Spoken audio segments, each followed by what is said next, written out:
Welcome to Mountain View Church. We are home for the wanderer and rest for the weary. And you're listening to this Sunday sermon.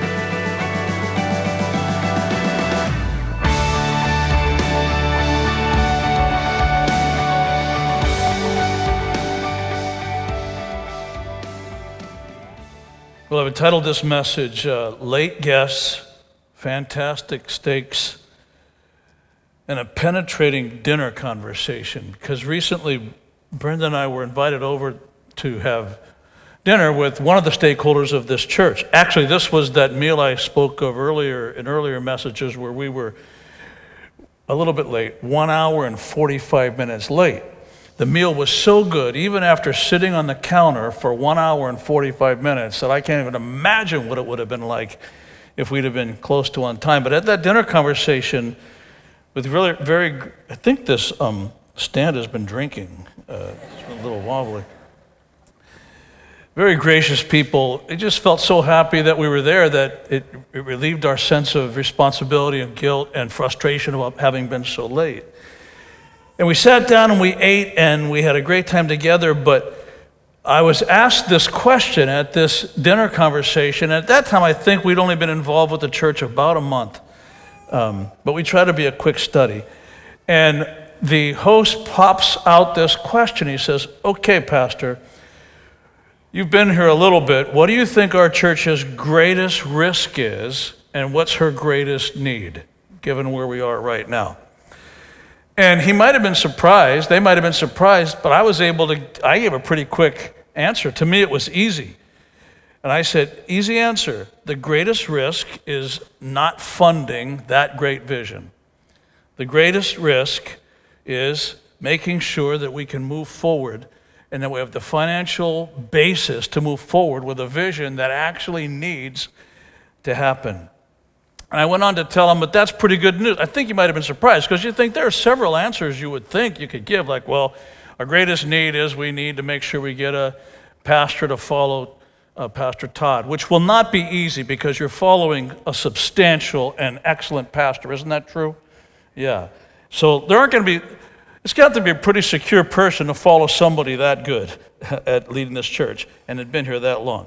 But you'd think, well, that's the greatest need. Or you could say our greatest need is to protect the unity and build and protect the unity about which Brick just shared. There are lots of different answers. I said, no, I think our greatest need at the church is, the thing to really focus on, and our greatest risk and our greatest challenge is funding. That's the greatest need. Because I have some time with the staff. Staff's excellent.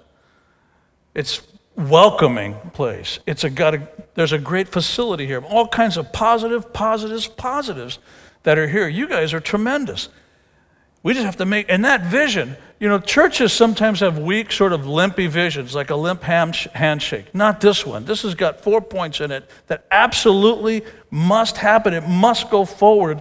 As Brick said, the community needs a church that's living into that vision where you're vulnerable, you're honest with each other, you're honest with yourself, you're real with God, and you care about the restoration of all things. It's a missional vision. It's not just a vision that's sort of focused. It's a vision that says, and we take that health and we live this thing out there. We need to care about the restoration of all things.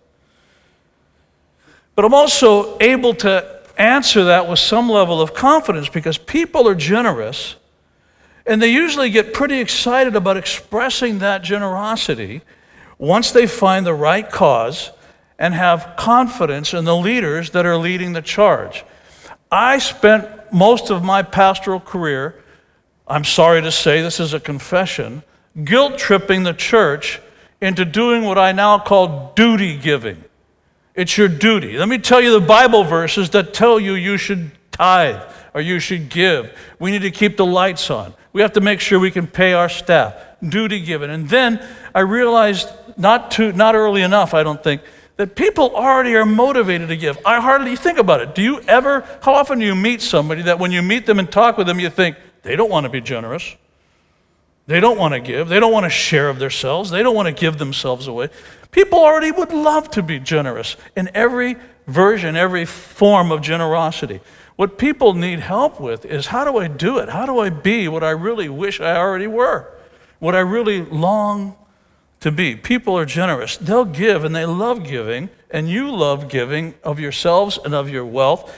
Once you realize there's a cause worth giving to, a vision worth funding, and I trust the people who are leading the charge. Let me share some factoids about generosity that have come to light recently.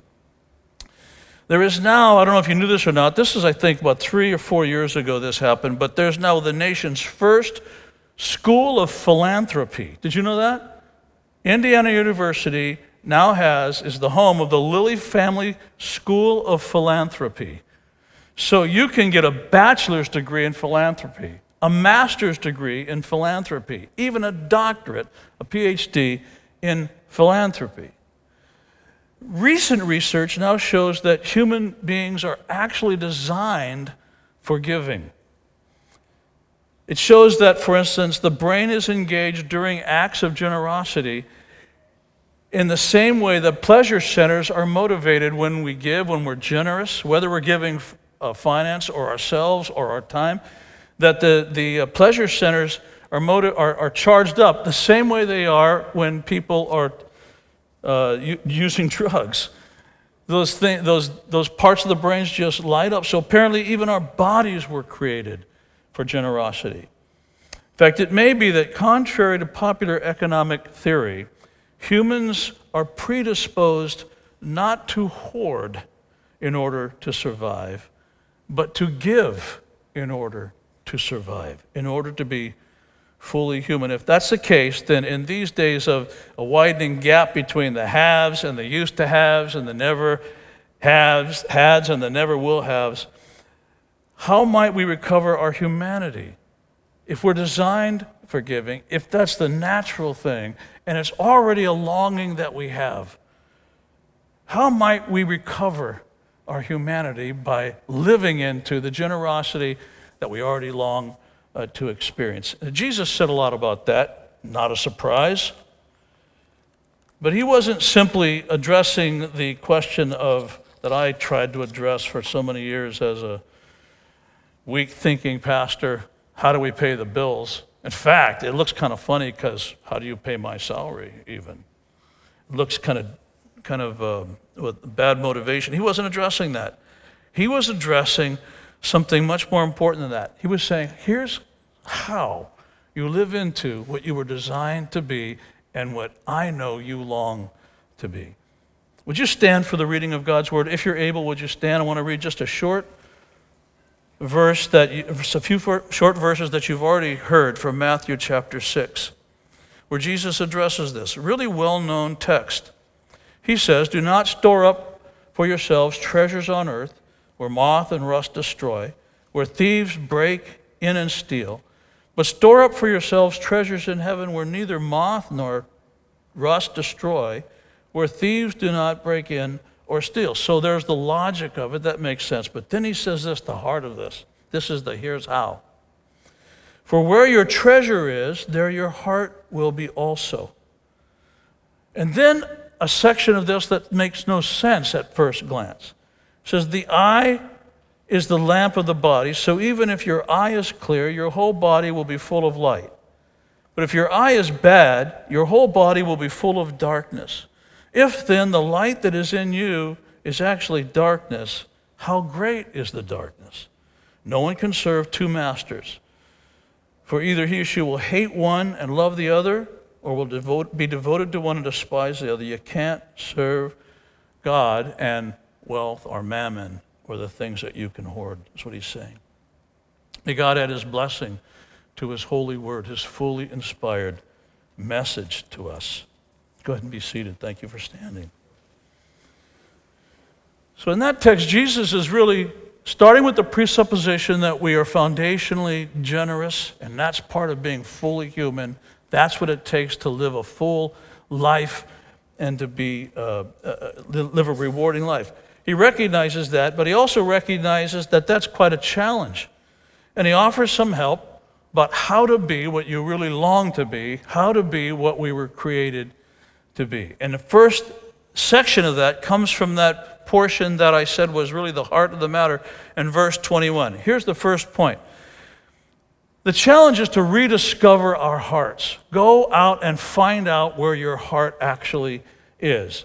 He says, where your treasure is, there your heart will be also. So, in other words, ask the question, where's my heart hiding now? How can I know for sure where it is? Because everything we do is a reflection of where our heart currently resides. Everything we do is a reflection of where our heart currently resides. So in order to find out where your heart really is as a starting point, here are some examples of how we might do that. So we kind of track our thoughts and actions. Like, what am I thinking about? What am I disturbed about? What am I upset about?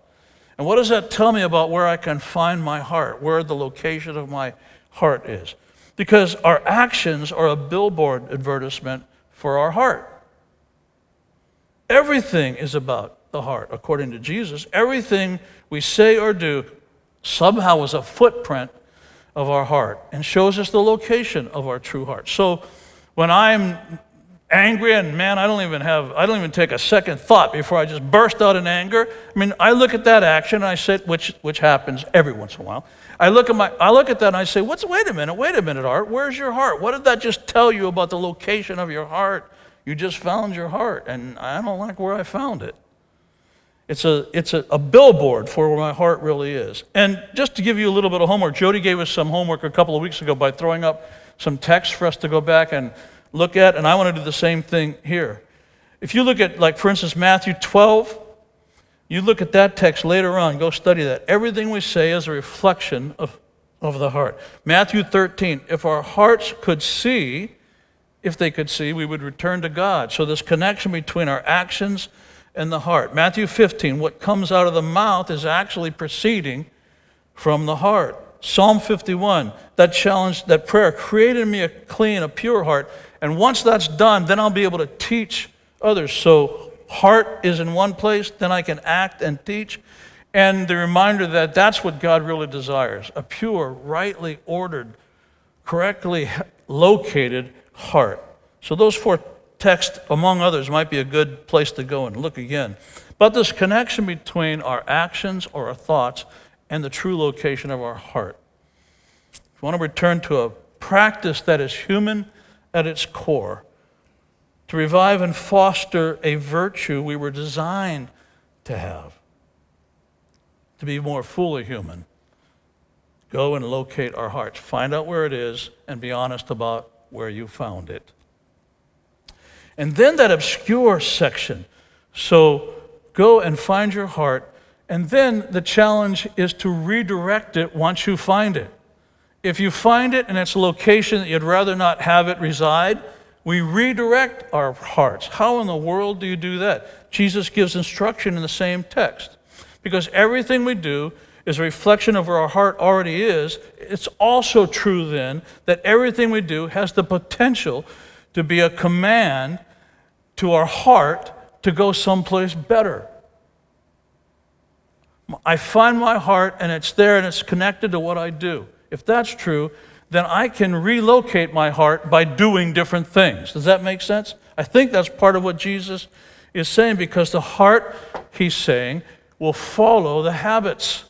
The heart reveals the habits, but it will also follow the habits. We can take initiative to redirect our hearts so that our hearts are where we want them to be, so that the people we want to be, especially when it comes to our actions of generosity, but not limited to those, they will naturally flow out of our hearts because we relocated our hearts. We've focused our attention differently, and he's teaching that our hearts follow. It's sort of a loop that Scripture is teaching. In Romans 12, we're told, renew your, change, be transformed by the renewing of your minds. So there's this connection between mind and what we do. But Jesus is saying here, and then what you do is part of the transformation. Go do different things so that your heart will go and follow your actions and follow your treasures. Your heart will follow your treasures.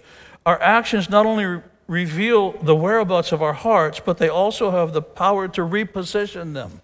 I think that's what Jesus is teaching. Where your heart is, there will your treasure be also, is instruction to say, okay, then go put your treasures, practice the treasures that will attract your heart. This works both ways. And then he has this obscure, seemingly out of context, crazy statement about the eye and the lamp of the body. And the eye is the lamp of the body. If your eye is clear, your whole body will be full of light. But if your eye is bad, your whole body will be full of darkness. If then the light that is in you is actually darkness, how great is the darkness? It's sort of stuck in there, and then he comes back on track with the context. In other words, no one can serve two masters. So he's back to talking about the two masters and the heart and where it's located and the treasures, the connection between heart and treasures. We have a saying, most scholars are saying that that would have been understood in its context as sort of a way of saying, get your generosity life in order. If your generosity life is in order, your practice of generosity and everything's ordered properly, then everything's going to work out well. Your life and your worldview will be good. It's one of those statements where they would have understood it, but it makes no sense to us. Kind of like we have those statements. Like we have a statement, all right, now you're cooking with gas. And everybody in here knows how that's used and what that means. But if I'm writing to the time of Jesus, and they're reading what we wrote here, and I say something like, look, make sure that you're saving money and you have a budget and you know what you're doing and you're making decisions according to the vision that you have for your life. You get that done, now you're cooking with gas. We all know what we meant. That's going to be able to move forward. But that's a phrase that we would assign a meaning to, and we'll understand it. The argument is that this challenge about if your eye is clear, everything's going to go well. If your eye is not clear, nothing's going to go well. The argument is that they would have understood that in the time of Christ as a statement of him saying, man, make sure you're practicing generosity, and you're made for that, and life will fall into place. Everything is going to work out well after that. Hearts and treasures are always in the same drawer, and Jesus knew that. So logically, our hearts can be reshaped by a careful repositioning of our treasures. Treasures follow heart, and then heart follows treasures, and then treasures follow heart. That's the way it works. So if you want to change your heart, change your practices, change your focus, change your treasures. You want a more naturally generous heart, then redirect to the practicing of generosity. And if Jesus was correct, especially with that seemingly obscure statement, that's important to our whole lives falling into place. We were created for generosity, not for hoarding. We were created for sharing whatever version of wealth we have so that the vision can be accomplished. And he's saying life is wonky when we don't get that right. We get that right, life makes sense. A missionary friend of mine, we were traveling in Vietnam, and we went to dinner, and I left a significant tip. We paid for dinner. And he complimented me, and he says, oh, what a generous heart you have. I noticed by the way that you tip. And my response to him, it was an honest response, was it's not because I have a good heart that I tip. It's because I know what will happen to my heart if I don't tip. My heart will go sour. My heart is broken. And I have to practice what I want my heart to actually reflect until it becomes a natural thing. Back to that dinner conversation with that stakeholder here at our church. Why could I answer with such confidence and hope? Because the people that I've met so far here at Mountain View remind me kind of like, you know the story of the spies that were sent in to spy out the land? They come back and report to Moses. And most of the spies that went, what were there, 12 of them, one for each tribe, and 10 went in and they said, yeah, it's a beautiful land, it's worth taking, it's a great challenge. We better not mess around though. There are giants in there with big sharp swords, and it will be defeated. We'll be like, I think the phrase was, we look like grasshoppers before them. They'll be just stomping like grasshoppers. We don't have a hope. 10 of them said that. 2 of them came back and said, it's going to be tough. Yeah, it's going to be challenging. but the Lord is with us. Let's go. The people I meet here, all the people I've met so far here, remind me not of the 10, but of the 2. Yes, this is challenging. Yes, there's a great challenge before us, but that vision must be funded. It must happen. And I believe the Lord is with us. These are the kinds of people I'm meeting here. That's why I can sit at dinner, barely knowing y'all, and have somebody ask me, what do you think is the greatest challenge for this church? I know it's not the things that you might think make the list. The greatest challenge and the greatest opportunity is to fund a vision that absolutely must be lived into. It must happen. It's an excellent vision. It has to happen. And I believe this church is full of people who sound more like the 2 than the 10. We can do it. The Lord is with us. Yes, it will be difficult. Yes, it will create gaps for us. But let's take it on. Let's go. That's why I could answer like that. I might be wrong. I don't think so. I'm convinced that this is a church with a vision that must be pursued. I'm convinced this is a church marked by people who would say we must definitely go forward. And the only real giant that currently stands in the way of this happening is fully funding the vision. And that, as I've tried to explain today, is completely doable. In fact, it's what makes us fully human. We're going to move into a time of communion. And if the servers would come forward, this is the time for you to come forward to serve communion. We'll, as we do each week, the worship band will be, come on up, band, will be playing. And while they're playing, you come up and receive from this table.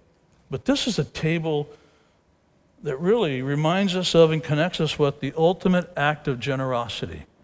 Because on the night that Jesus was betrayed, and he took up the bread and ripped it apart, he said, "This is my body, which is generously given for you." And he poured from the cup into the chalice and said, "This is my blood, the blood of a new covenant. It generously gives you new hope." Would you come and celebrate the generosity of God through the celebration of communion? May God bless you as you receive. Thank you so much for listening. If you like what you're hearing, please subscribe to this channel. If you would like to connect with our church or donate to financially support our ministry, visit us at nvc.life.